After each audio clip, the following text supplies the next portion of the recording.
Get this and get it straight. Crime is a sucker's road, and those who travel it wind up in the gut of the prison of the grave. The lady tourist was a school teacher out after glamour, and she got it.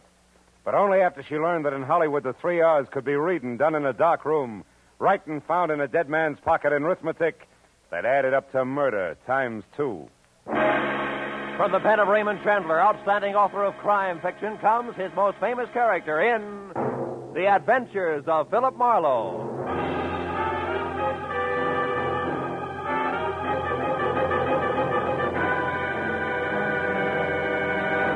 Now, with Gerald Moore starred as Philip Marlowe, we bring you tonight's transcribed story, The Rustin Hickory. It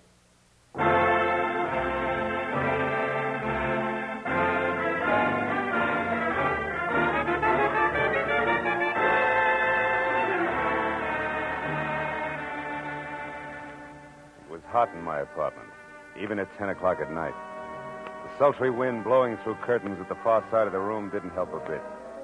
It was the kind of night that made me wish I was something else, a butcher, baker, candlestick maker, anything. After a long, hot day spent in the downtown courts of law, listening to the petty arguments of a petty larceny case, I was tired of petty people. The paper I had picked up on my way home wasn't helping any. 10 killed in an air crash. Mental cruelty, says local songbird. I made myself another highball, lots of ice, easy with water, and picked up the paper again. It was still more of the same. Cy Nestor killed in office on Sunset Strip. Cy Nestor. He'd hit the papers before. Bookie, B- picture producer, general racketeer. Somehow I wasn't too surprised he was on the receiving end for a change. My drink was good for 10 more pages of equally dull reading, and I was set for the next in line when the phone rang. Mr. Philip Marlowe? It was the first attractive voice I'd heard all day. Mr. Marlowe? And you know, I thought she might be fun. My name is Joan Rustin, and I'm only here in Hollywood from Ferndale, Nebraska on a vacation, and I wanted to have some fun. You know, see the nightclubs and the stars hey. and that sort of thing. Hey, wait a minute. I Joan. don't want trouble, Mr. Marlowe, hold it. least of all. Teacher. Hey. Yes? Let's back up a little, huh? Your name is Joan Rustin. You're from Ferndale, Nebraska, which you're right, I've never heard of. Also, you're a school teacher. That much I got. But the rest about the sights, the last part, the trouble Oh, but don't you see? They're the one and the same. Oh? I wanted to step out. Nightclubs, movie stars, glamour. But it didn't end up like that because he was shot, and then I didn't know what to do. And his name's Aubrey Nickel. He's the man who took me out to show me the club. Anyhow, after it happened, I ran. Why? Why? The publicity, of course. Mr. Marlowe, I'd lose my job. You see, I'm a school teacher. Yeah, you said that, honey. Now, look, where are you, Joan? The Tulip Room. It's a bar on Sunset and La Cienega Boulevard. You'll come right over, huh? Huh? Yeah, I'll come right over, huh? Goodbye, Joan. Hey,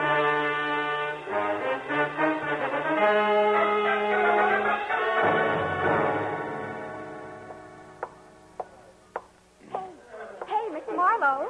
Yeah, but where are you? Over here in this booth. Hurry. Okay, hurry it is. Hello. Now tell me why all the secrecy and you... Oh. And what? Oh, what are you staring at? You? Unexpected braids, Joan. Horn rims, calico maybe.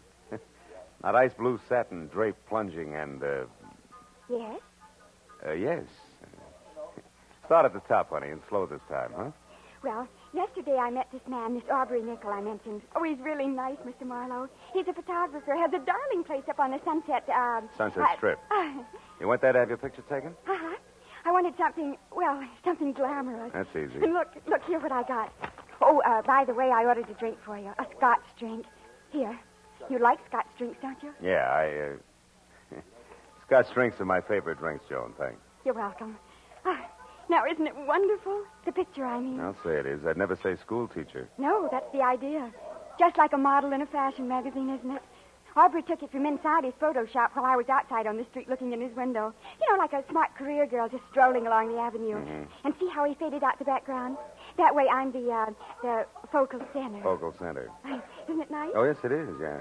But look, Joan, the rest of the story now. The man was shot. You don't want publicity, remember? Oh, yes, of course. Well, we made a date, Mr. Marlowe, for tonight. I was to be at his place, his shop on the Strip at 8, which I was. But when I got there... He was gone.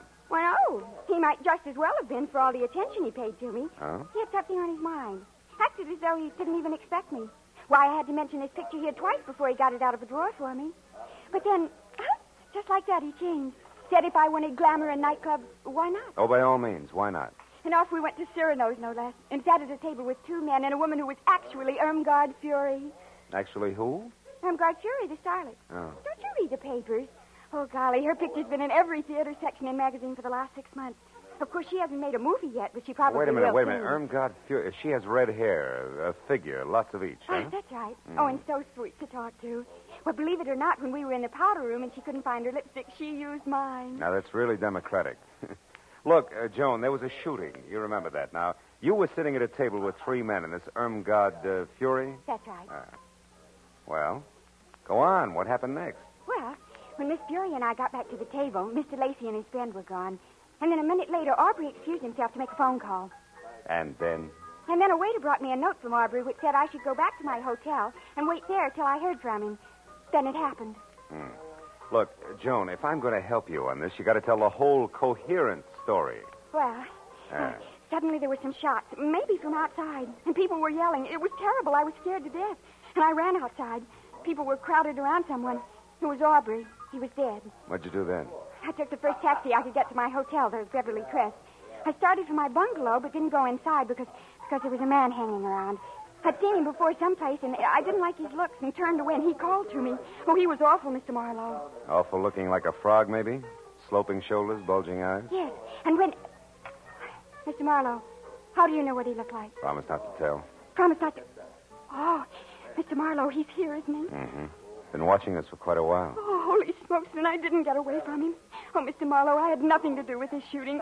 What can I do? I simply can't be mixed up in this terrible business. Oh, please, Mr. Marlowe, I'll pay you anything, only get me out of this, please. We'll talk about that later, Joni. Now, look, when we get up, keep talking and don't look away from me. Then when we're outside and around the taxi stand there, duck away from me fast and get in close to the building and stay there till the frogman is gone.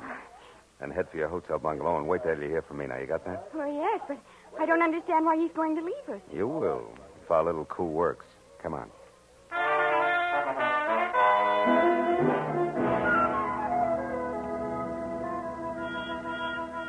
It played easier than I'd expected because, like a good shadow, the frogman gave us a small head start, which was all I needed. The second Joan darted away from me, I moved quickly up to the first cab in line, opened and slammed the rear door fast, said goodbye out loud to Joan, who was not in the back seat, then slipped the driver 5, winked hard, and practically shouted a very far-away address at him. When he lurched from the curb, I stood there and waved a minute. It was what was still supposed to be Joan. Then, even as I saw the frogman dart across the street, pile into his own car and take off after the cab, I walked slowly back into the bar where I had another Scotch drink and did some fast checking on the current location of Aubrey Nichols, which was the Dawson Memorial Hospital. Then I started outside for my car after stopping en route at the booth where Joan and I had been sitting to pick up a pair of gloves and glamour portrait my new little client had left on the seat. The school mom had been upset indeed.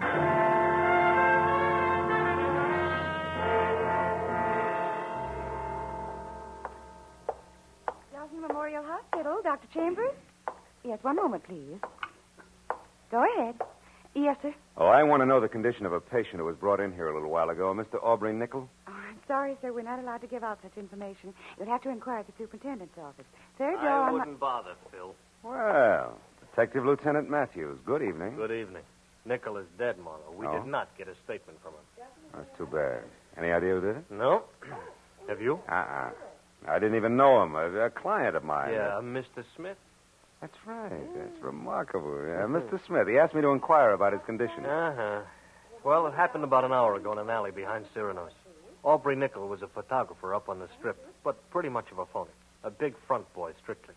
That's all there was to it, huh? Walk down here with me a little. Oh, sure. We figure there may be some connection between this shooting and Cy Nestor's death this afternoon. Nestor also had an office on the strip. What do you figure the tie-in is, Matthew? A man named Ham Lacey. You ever hear of him? Yeah, he was one of Nestor's #1 boys in the racket, right? Yeah, something like that. Of course, officially, Ham Lacey is known as the vice president of Nestor Enterprises Incorporated. Also production manager of that second-rate movie studio Nestor owned. Well, anyway, Lacey, another man, and Aubrey Nichols were at Cyrano's tonight with a starlet named Irmgard Fury and another gal we haven't been able to tag yet. Now, tell me... Wait a minute, Phil, Lieutenant. When Nestor was killed, did it look like the usual mob tactics? No. Nestor was beat up by fists. Not sapped, not cut up with brass knuckles. Your death was caused by a blow to the temple from a poker that was standing next to a phony fireplace in which he could have hit his head when he fell. Well, probably not Lacey and Associates, huh? Probably not. He's got an alibi. Yeah? Besides, we already got a fair line on who did it and why. We found a note in Nestor's pocket signed D. Tobin, which threatened Nestor with a beating if he didn't stay away from the undersigned's wife and send her back home at once. Nestor, you may or may not happen to know, had this Imgard Fury or something under contract to him, saw lots of her. So, again, the two deaths more or less tie together. Yeah, you've already talked to, by the way, her name is Irmgard Fury. No, I ain't talked to her. I figured I'd wait till I knew a little more. Also, I didn't figure Nickel would die without saying anything. No. Oh. Well, now it's your turn. We found this negative in the alley near Nickel's body. This is a night shot of the Sunset Strip and nothing more. Means anything to you? No, why should it? Now, look, I told you before, Lieutenant, I never even met Nickel. Yeah, and I listened, didn't I? I noticed. Yeah, but now let's level a bit, huh, Phil? Who your client is and what he or she has to do with this is one thing as long as we're both on the same side. But playing dumb when it might count is quite another. Now, once more, Phil, huh? The picture? Still 0, Lieutenant. Honor bright. Anything else? Yeah, just to save you a little time, Phil. Yeah, let's do. Irmgard Fury's address, 441 West Bedford Drive, Beverly Hills. You got a pencil? 441 West Bedford Drive. Now, play it close. Be sure to call when you think it's time. And if you're wondering about why all this help from me, try this. What you know and won't tell, plus what I know and will tell, might do the trick. Say goodbye to me, Phil. Goodbye.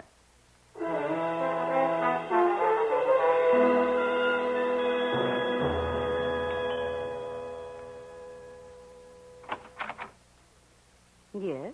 Miss Fury, my name's Philip Marlowe. I must talk to you at once. About what? Your husband. I'm a friend of his, and he asked me to get in touch with you. It's because of what happened this afternoon up on the Strip. Oh. Well, what's wrong? Is Dave here in town? Yeah, he is, and he's in trouble. You see, the police are after him. All right, hold it, mister. You've said enough. Huh? What are you, cop or reporter? Oh, now, wait a minute, Miss Fury. I've already told you I'm a friend of Dave's. Whose name happens to be Douglas. Mr. Douglas Tobin. Keep that in mind when you try this next time. Good night. Not so fast, baby. The mistake was mine, but I still want to talk to you. So do a lot of men. I'll bet. Now beat it before... Irmgard? Before I forget myself. What's the trouble, Irmgard? Oh, no trouble, Hamilton, darling. This gentleman was just leaving. He had the wrong address. He made a mistake. Didn't you, Mr. Marlowe? Yes, a blunder. 1,000 apologies, and good night, Mrs. Tobin. For what it was worth, it worked. At the mention of the name Tobin, Ham Lacey spun around like he was built on a pivot, and his eyes that were narrow slits with all the come-hither look of a cobra's never left me. As I slowly walked away from him and past the yellow convertible he'd just driven up in. License number 6969X, California. And on out to the street. All of which only meant that Lieutenant Matthews was probably right about there being some connection between Cy Nestor's murder and the death of Aubrey Nickel. When I opened the door of my car and started to climb in under the wheel, the voice in the night helped not at all. If you don't do as I say, I'll kill you. Okay. Knock it out. Take it easy. All right. Now close the door and turn around. You're back to me. Now, look, if this is a stick-up, Busty, you can save us both a lot of time. Shut up. I'm not a hold-up man. Now, move over there, close to those trees. Go on. I want to ask you a question. All right, that's far enough. Now, what have you got to do with Helen? Helen who? Helen Irmgard Fury. That's what she's known as now. What have you got to do with her? Tell me. Very little, Mr. Tobin. You know who I am? And so do the police. Why don't you call it quits while you're still in one piece? No, not quits. That's what you want, what all of you want. Me arrested and out of the way in jail and maybe out of the way for good. No. But that won't be. Helen's mine and you're not going to harm her. Careful, Tobin. You're getting excited. Yes, excited enough for this. Go!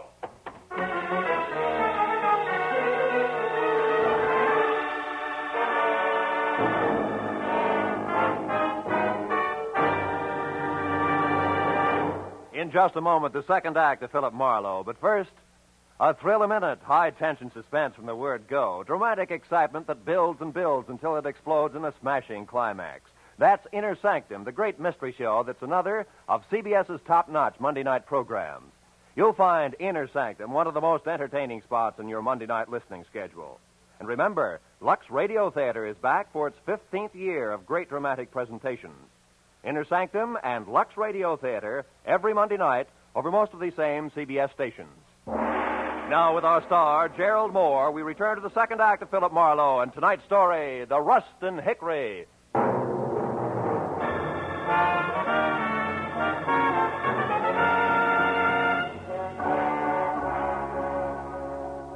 When the whirling pinwheels of light slowed down to being street lamps again, Douglas Tobin had pounded shoe leather on enough sidewalk to be safely out of sight. But it took a full minute of rubbing the bruise where his pistol had glanced off my head before I finally remembered that it was a good time to call Joan. I looked back at Irmgard Fury's house first and saw the lights still on, the cream-colored convertible still parked in front, and all apparently quiet inside.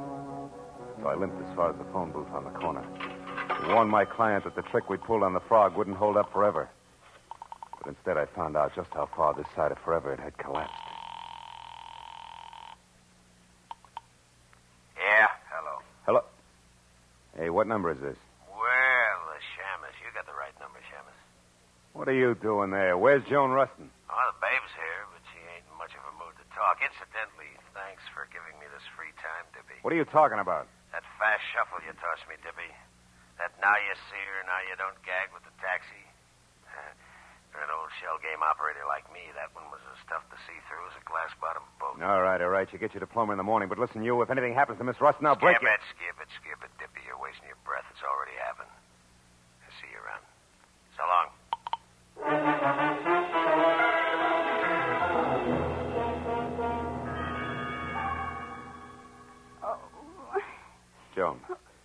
Joan, come on, baby. Come on, snap out of it. Stay away from me. Hey. Get out of here, you Hey, hold it. It's me, Joni, Marlowe. Marlowe. Yeah. Oh, Marlowe. Come on, honey. What happened? Are you hurt, Joan? That man, the one with the gruff voice. Yeah? He forced his way in here, Marlowe. He was looking for something. I tried to stop him. I was going to scream, but I guess that's when he put the bite on me. That slug, baby. Well, anyway, he hit me hard. And I've never been treated that way before in my whole life. You've never been buddies with murder before, either. Come on, honey. Get up off the floor, huh? Easy now. There. Hey, he turned your place inside out, too, didn't he? What was he after, Joni? Oh, I don't know. He just told me to quit stalling and hand it over. I didn't know what he meant, so he shoved me. Then he pulled out all the books there, tore up the rugs. He was looking for something small and flat like a... Wait a minute. Sure. The cops found a negative near Aubrey Nickel tonight, but it was worthless. There must have been another one, an important one.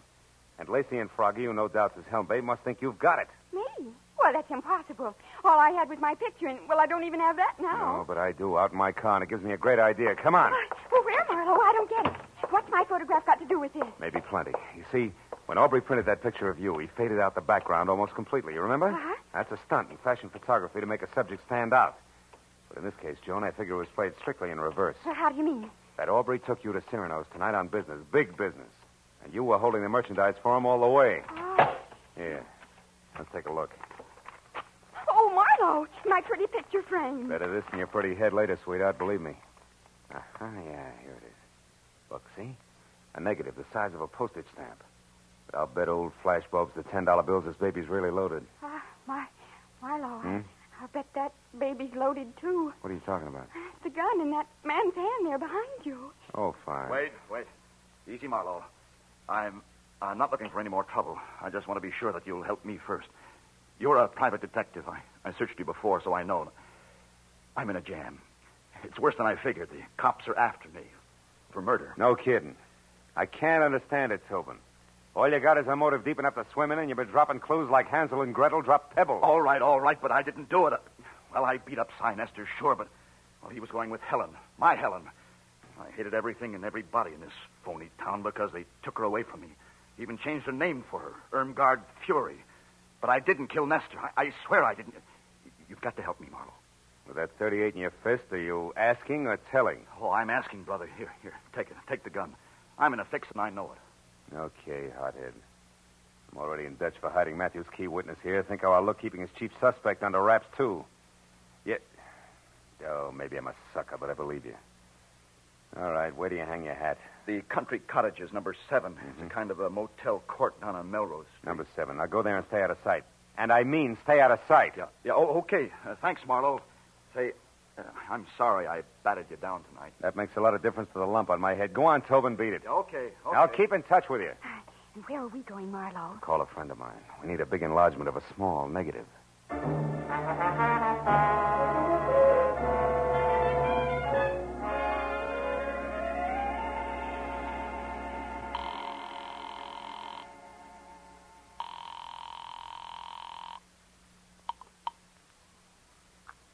Marco Photo Lab. Sherman speaking. Hiya, Shermy. This is Phil Marlowe. No kidding.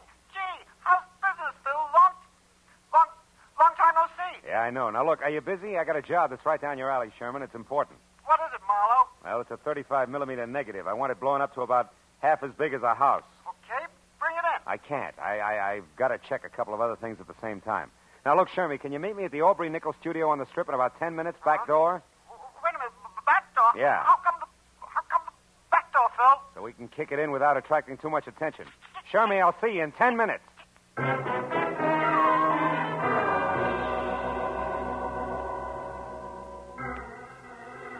piled Joan into the car, drove down the Strip, and once past Nickel studio, which was enough. Joan had posed for a picture in front of the place, and directly across the street, behind her, just as I knew it had to be, was the neat plastic sign reading Sign Nestor Enterprises on the diminutive but glossy imitation Swiss chalet where Nestor's body had been found. We turned, doubled back through the alley, and found Sherman bobbing up and down like a nervous gopher.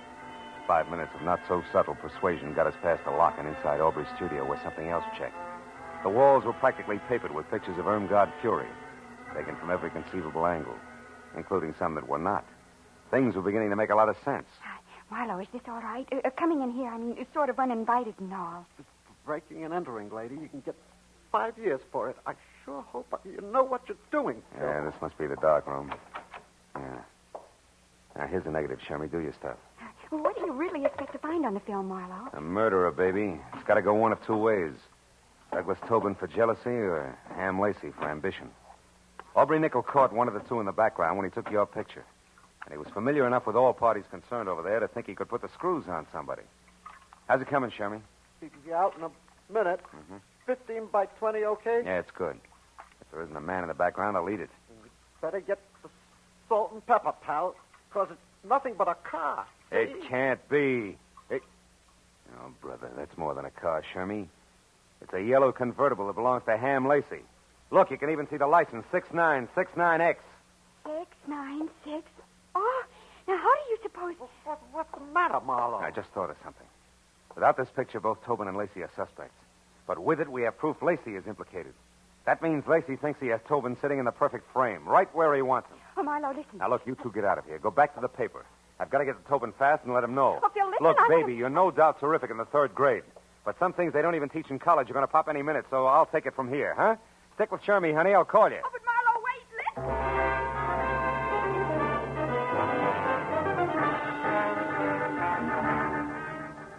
I made it from the Strip down to Melrose and then east to the cluster of dusty lean-tos with baths known as country cottages in something under 10 minutes.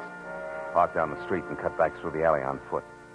I got to the door of cottage number 7 with about 30 seconds to spare. No. Wait a minute, mister. You got me wrong. Oh, no, I haven't, pal. You can tell me you didn't knock off Sign Nestor, and I'll believe you. But nobody else will. I've got you right where I want you. Now, wait a minute. Because of your note found in Nestor's pocket.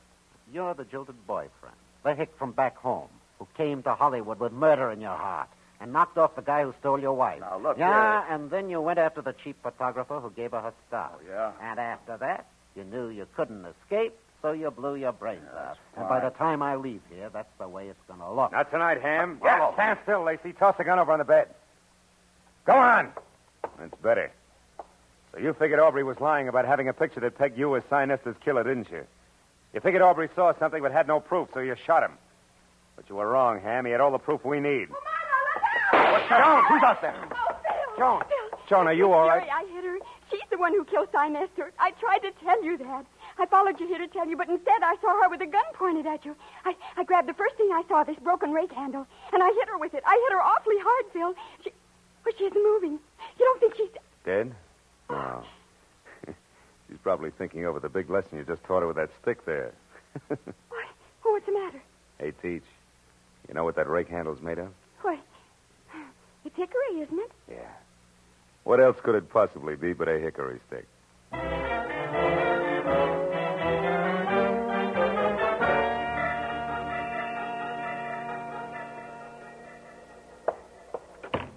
All right, Marlowe, all right. Nobody can hear us. Now, what is it? Well, it's that Miss Rustin here is a school teacher, Matthews, and it's imperative that we keep her name out of this. Oh, well, we can arrange that. Oh, good. You know, Matthews, it's funny how one step leads to another. Yeah? Ham Lacey never would have gone so far as to kill Nestor on his own. But when he learned that Irmgard had done it, he saw an opportunity to turn the whole situation to his advantage. He and the girl agreed to frame Tobin and then go along as a team. You know, of course, that that's just your theory. Just a minute. Now, What do sit you down mean? over there and be quiet for a change while Miss Rustin and I wind this up. Matthews, listen. Quiet, please. Pulling rank, huh? Phil. Now, Miss Rustin, in solving this case... Just a minute. She didn't solve the case. Miss Rustin, if you hadn't solved it, and right when you did, you'd be talking to this guy exclusively via Ouija board from now on, let's face it. Oh, what a corny pitch. Now, tell me, Miss Rustin, how did you peg Irmgard Fury? Well, when we got the picture of the yellow convertible, I remembered that I'd gone to the powder room at Cyrano's with Miss Fury to freshen our makeup. But she couldn't find her lipstick. She emptied her purse looking for it, and she finally had to borrow mine, you know. Oh, how democratic. I said that. So now you own it? Now tell me, Miss Rustin, how do you figure the lipstick figures? Oh, it wasn't a lipstick. I happened to notice among the things from her purse a keychain, a chain with car keys on it, and an identification tag in the form of a little license plate. Oh, and the numbers were... 6969X. That's right. And since Ham Lacey had an alibi and those keys were in Miss Fury's bag, you figured it was her who'd been driving. It was she who'd been driving, yes. Isn't this revolting? Yeah, she. She wanted to kill Nestor because he wouldn't turn loose of her so she could claw her way on up to the bitter top.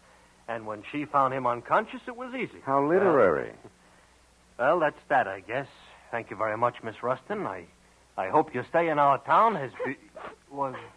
Oh, what's the matter? Joni, baby, don't cry. I just thought of the most dreadful thing. I've had a wonderful time. I went to Cyrano's.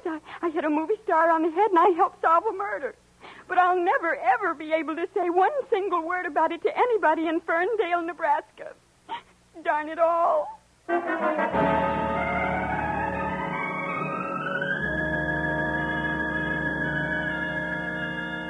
It took a few minutes to put on a new touch of mascara and get the pink off her nose. But she was smiling again when we said goodnight to Matthews and stood on the steps at headquarters and looked at the glittering lights of Hollywood. There was still plenty of time for supper and even a dance or two, and she wanted to go. But suddenly, from somewhere, there was a smell of autumn in the air, of dry leaves on the ground and ripe red apples for the teacher. She shook her head wistfully and spoke of an appointment she had bright and early next Monday morning. It's a very important appointment, Phil. So, I took her to a hotel and said goodbye. All the way home, for some reason, I kept wondering, whatever happened to Skinny McDonald? The only kid in school who could shoot a better spitball than Marlowe. Has it really been that long ago?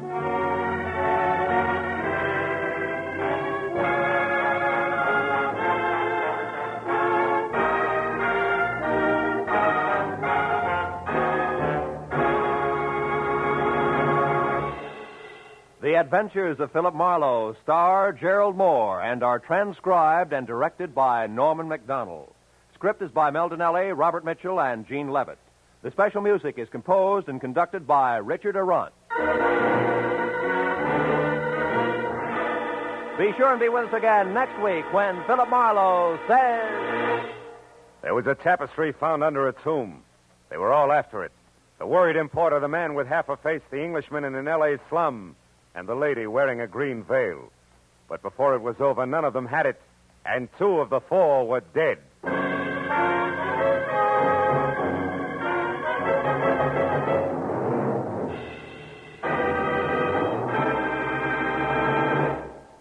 Now, stay tuned for Gangbusters, which follows immediately over most of these same CBS stations. This is Roy Rowan speaking.